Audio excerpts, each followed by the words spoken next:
Halo teman-teman semua, Assalamualaikum warahmatullahi wabarakatuh. Welcome back to my channel. Di video ini aku mau ngajak lagi teman-teman peserta CPNS 2019 untuk latihan SKB, especially buat teman-teman yang formasi jabatannya linear dengan akuntansi atau keuangan. Dan seperti biasa teman-teman, di video ini juga aku bakal ngasih FR dari rekrutmen CPNS 2018 agar teman-teman pejuang CPNS 2019 ini mendapat gambaran yang lebih jelas mengenai variasi soal di SKB CPNS ini. Tapi mohon maaf banget ya teman-teman, mungkin di video ini aku nggak akan ngasih dulu tentang pembahasan materi, karena jujur saja aku kalau bikin PPT buat pembahasan materi itu lama banget, sampai kadang-kadang 2 malam kayak gitu nggak selesai. Selain itu aku juga pengen teman-teman lebih banyak untuk latihan soal, nanti materinya bisa dibaca sendiri. Aku bakalan kasih link materinya di description box, karena waktu teman-teman juga nggak banyak ya sampai pelaksanaan SKB. Mungkin di next video aku bakal kasih lagi materinya. Jadi teman-teman harus seefisien mungkin untuk persiapan di SKB ini. So don't skip this video, jangan lupa untuk subscribe, like, comment, serta share agar aku semakin semangat bikin videonya. And on we'll go through the wastelands, through the highways, till my shadow turns to... Oke teman-teman, sebagai pemanasan kita baca dulu FR atau bocoran soal dari teman-teman rekrutmen CPNS 2018. Ini aku dapatnya screenshot dari grup CPNS Penata Keuangan di Kemenkumham. Teman-teman gak usah heran ya kenapa aku bisa dapat FR dari grup CPNS Penata Keuangan di Kemenkumham, karena seperti yang aku ceritain di video aku tentang tips menjadi peringkat 1 di SKB, itu disitu aku cerita bahwa aku emang ikut beberapa grup, banyak grup untuk mencari materi dan referensi soal SKB. Jadi aku ikut juga nih grup CPNS Penata Keuangan di Kemenkumham. Oke, kita baca aja. Ini dari Mas Muhsin Effendi. Kalau saya tadi dapatnya tentang manajemen keuangan, pemasaran, koperasi, jurnal akuntansi, kebijakan moneter, PPH, sama undang-undang tentang keuangan. Ingat saya itu mas, gitu. Kalau di Kemenkumham adanya penata keuangan mas. Nah gitu ya teman-teman. Ini sebenarnya FR-nya hampir sama ya dengan FR-FR yang aku bagi sebelumnya. Emang sekitaran ini ya, soalnya nanti mungkin dari FR aku yang lain bakal lebih luas. Oke, kita langsung aja ke latihan soalnya. Salah satu penyebab diperlukannya suatu undang-undang yang mengatur pengelolaan keuangan negara antara lain: A. Menghilangkan penyimpangan pengelolaan keuangan negara. B. Mengikuti pengelolaan keuangan negara maju. C. Mewujudkan sistem pengelolaan fiskal yang berkesinambungan. D. Memajukan kesejahteraan masyarakat. Atau E. A dan C benar. Ya teman-teman, kira-kira jawabannya apa? Ya, jawabannya adalah ya teman-teman, A dan C benar. Salah satu penyebab diperlukannya suatu undang-undang yang mengatur pengelolaan keuangan negara antara lain adalah banyaknya penyimpangan dalam pengelolaan keuangan negara dan untuk mewujudkan sistem pengelolaan fiskal yang berkesinambungan.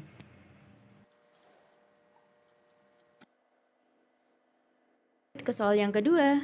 Keuangan negara meliputi semua hak dan kewajiban yang dapat dinilai dengan uang, serta segala sesuatu baik berupa uang maupun berupa barang yang dapat dijadikan milik negara berhubung dengan pelaksanaan hak dan kewajiban tersebut, yang meliputi subbidang pengelolaan fiskal, subbidang pengelolaan moneter, dan subbidang pengelolaan kekayaan negara yang dipisahkan, merupakan pendekatan dari sisi A. Subjek, B. Objek, C. Proses, D. Tujuan, atau E. Hasil. Ya teman-teman, jawabannya B ya teman-teman, yaitu objek. Ini ada di Undang-Undang Nomor 17 Tahun 2003 ya teman-teman, tentang keuangan negara. Dari sisi objek, keuangan negara meliputi semua hak dan kewajiban yang dapat dinilai dengan uang, serta segala sesuatu baik berupa uang maupun berupa barang yang dapat dijadikan milik negara berhubung dengan pelaksanaan hak dan kewajiban tersebut yang meliputi subbidang pengelolaan fiskal, subbidang pengelolaan moneter, dan subbidang pengelolaan kekayaan negara yang dipisahkan. Lanjut ke soal yang nomor 3. Penyusunan anggaran berorientasi pada pencapaian keluaran dan hasil yang terukur disebut pendekatan penganggaran. A. Terpadu. B. Perspektif jangka menengah. C. Berbasis kinerja. D. Perspektif jangka pendek. Atau E. Terintegrasi. Ya, jawabannya adalah C ya teman-teman, berbasis kinerja.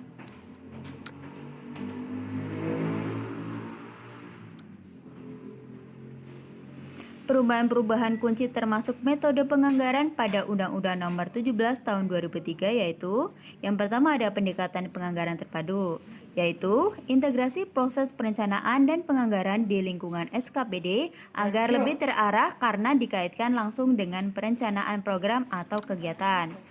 Kemudian ada pendekatan penganggaran berbasis kinerja, yaitu penyusunan anggaran berorientasi pada pencapaian keluaran dan hasil yang terukur atau kinerja.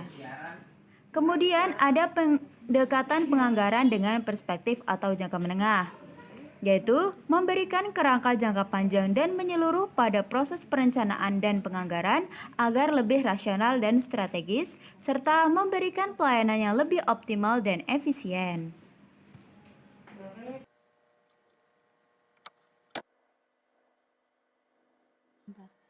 Soal yang keempat, dokumen yang digunakan sebagai dasar pencairan dana APBD adalah A. SPM, B. SP2D, C. SPPLS, D. SPPUP, atau E. SPPTU. Nah, ini dalam kegiatan pengelolaan keuangan penting banget untuk mengetahui kepanjangan dari istilah-istilah keuangan ini ya teman-teman. Nah, jawabannya adalah B ya teman-teman, SP2D atau Surat Perintah Pencairan Dana. Untuk istilah SPM merupakan kepanjangan dari Surat Perintah Membayar, SP2D Surat Perintah Pencairan Dana, SPPLS Surat Permintaan Pembayaran Langsung, SPPUP Surat Permintaan Pembayaran Uang Persediaan, SPPTU Surat Permintaan Pembayaran Tambahan Uang Persediaan. Nah teman-teman, nanti untuk soal ini aku akan kasih materinya di description box ya teman-teman, bisa teman-teman download. Soal nomor 5. Undang-undang yang mengatur tentang perbendaharaan negara adalah A. Undang-Undang Nomor 1 Tahun 2004, B. Undang-Undang Nomor 17 Tahun 2012, C. Undang-Undang Nomor 17 Tahun 2003, D. PP Nomor 12 Tahun 2019, atau E. UU Nomor 33 Tahun 2004. Ya, jawabannya adalah A ya teman-teman, Undang-Undang Nomor 1 Tahun 2004. Sedangkan Undang-Undang Nomor 17 Tahun 2012 itu tentang perkoperasian, UU Nomor 17 Tahun 2003 itu Keuangan Negara, PP Nomor 12 Tahun 2019 Pengelolaan Keuangan Daerah, dan UU Nomor 33 Tahun 2004 adalah Perimbangan Keuangan antara pemerintah pusat dan daerah. Soal ke-6. Jenis-jenis pendapatan asli daerah dalam PP Nomor 12 Tahun 19 adalah berikut ini kecuali A. Dana alokasi khusus, B. Retribusi daerah, C. Hasil pengelolaan kekayaan daerah yang dipisahkan, D. Pajak daerah, E. Jasa giro.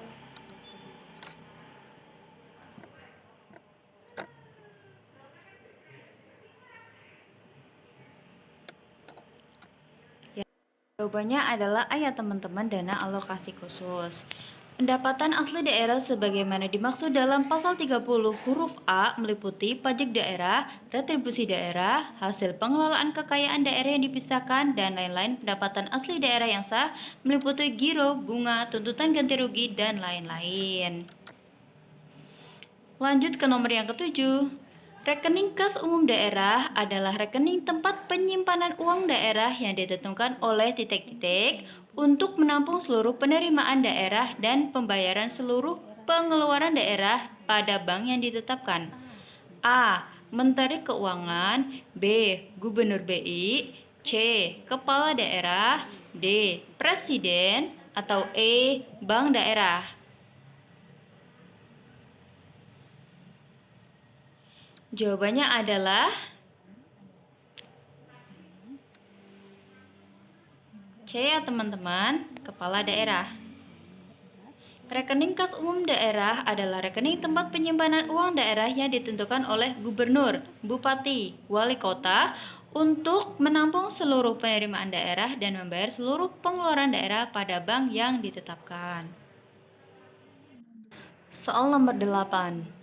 Dalam rangka mendukung terwujudnya good governance dalam penyelenggaraan negara, pengelolaan keuangan negara perlu diselenggarakan secara berikut, kecuali A. Profesional, B. Terbuka, C. Bertanggung jawab, D. Proporsionalitas, atau E. Profesionalitas dan bertanggung jawab.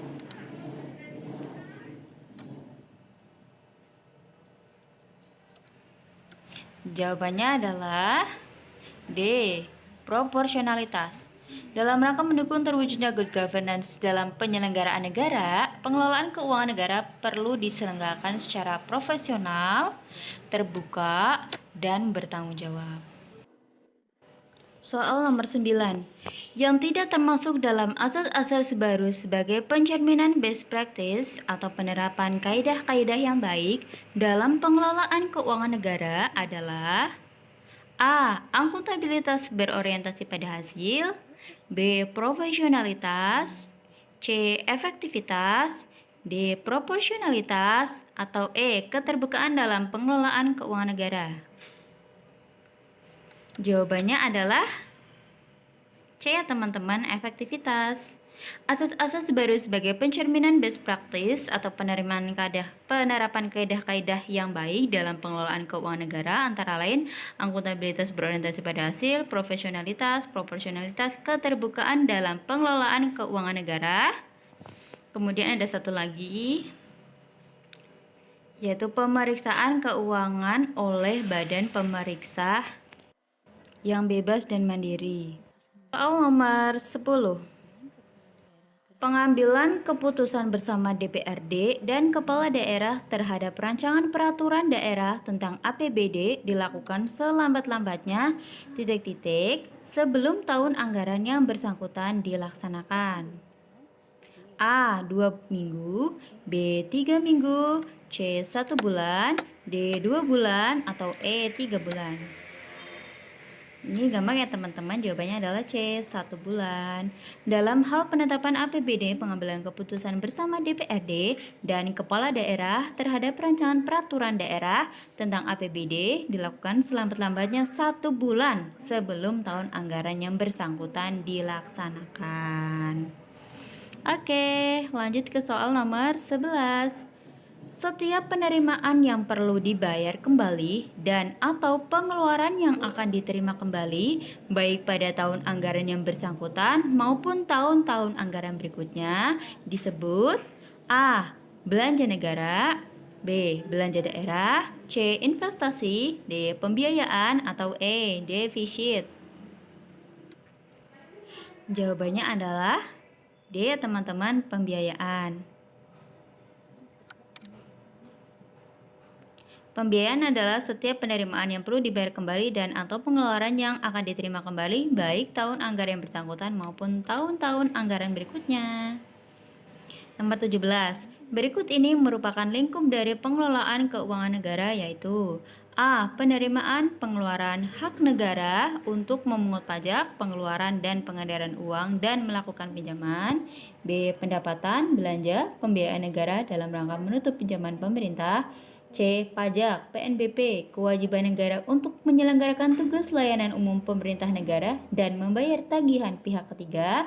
D. Penerimaan daerah, belanja daerah, kekayaan yang dibeli dari APBN dan pihak lainnya yang dimiliki oleh pemerintah dalam rangka penyelenggaraan tugas pemerintahan dan atau kepentingan umum negara.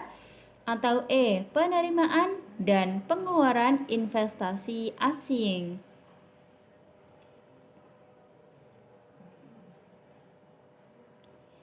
Jawabannya adalah A. Pendapatan belanja pembiayaan negara dalam rangka menutup pinjaman pemerintah. Ini ada lingkup dari pengelolaan keuangan negara menutup penerimaan, pengeluaran, hak negara untuk memungut pajak, mengeluarkan dan mengendalikan uang, dan melakukan pinjaman. Lanjut ke soal 13. Pengelolaan dan pertanggungjawaban keuangan negara termasuk investasi dan kekayaan yang dipisahkan yang ditetapkan dalam APBN dan APBD disebut A. Keuangan negara. B. Pengelolaan keuangan negara. C. Perbendaharaan negara. D. Pengelolaan aset negara. E. Pertanggungjawaban keuangan negara. Jawabannya adalah C. Perbendaharaan negara. Perbendaharaan keuangan negara adalah pengelolaan keuangan negara termasuk investasi dan kekayaan yang dipisahkan yang ditetapkan dalam APBN dan APBD. Ini ada di Undang-Undang Nomor 1 Tahun 2004 ya teman-teman. Nomor 14 ini ada 6 pernyataan, namun jika teman-teman menemukan soal seperti ini, teman-teman gak usah baca dulu pernyataannya, langsung aja teman-teman baca dulu dari soalnya. Dari data di atas yang merupakan penerimaan pembiayaan adalah, nah baru kita baca satu. Yang pertama penerimaan pinjaman, ini benar ya teman-teman. Yang kedua penjualan obligasi pemerintah, benar juga. Yang ketiga pembentukan dana cadangan, ini bukannya teman-teman, ini adalah termasuk pengeluaran pembiayaan. Yang keempat, penyertaan modal pemerintah, ini juga termasuk pengeluaran pembiayaan. Jadi nomor 3 dan nomor 4 salah ya. Kemudian nomor 5, pencairan dana cadangan, ini benar. Nomor 6, penerimaan kembali pinjaman yang diberikan kepada pihak ketiga, ini juga benar. Jadi yang ada nomor 3 dan nomor 4-nya salah. Kita ini dulu eliminasi yang ada nomor 3 dan nomor 4-nya. Nomor 1 dan nomor 3 dan nomor 4 salah. Yang A salah ya. Yang B salah karena ada nomor 3. Yang C juga salah karena ada nomor 4. Yang D benar nih, kita simpan dulu. Yang E ada nomor 4-nya salah. Berarti jawabannya yang D ya teman-teman. Ini ada penerimaan pembiayaan meliputi penerimaan pinjaman, penjualan obligasi pemerintah, hasil privatisasi perusahaan negara, penerimaan kembali pinjaman yang diberikan kepada pihak ketiga, penjualan investasi permanen lainnya, dan pencairan dana cadangan. Kemudian untuk pengeluaran pembiayaan meliputi pemberian pinjaman kepada pihak ketiga, penyertaan modal pemerintah, pembayaran pokok pinjaman dalam periode tahun anggaran tertentu, dan pembentukan dana cadangan. Oke, lanjut ke soal yang ke-15. Anggaran pendapatan dan belanja negara sebagai wujud dari pengelolaan keuangan negara ditetapkan setiap tahun dengan undang-undang dan dilaksanakan secara terbuka dan bertanggung jawab untuk sebesar-besarnya kemakmuran rakyat.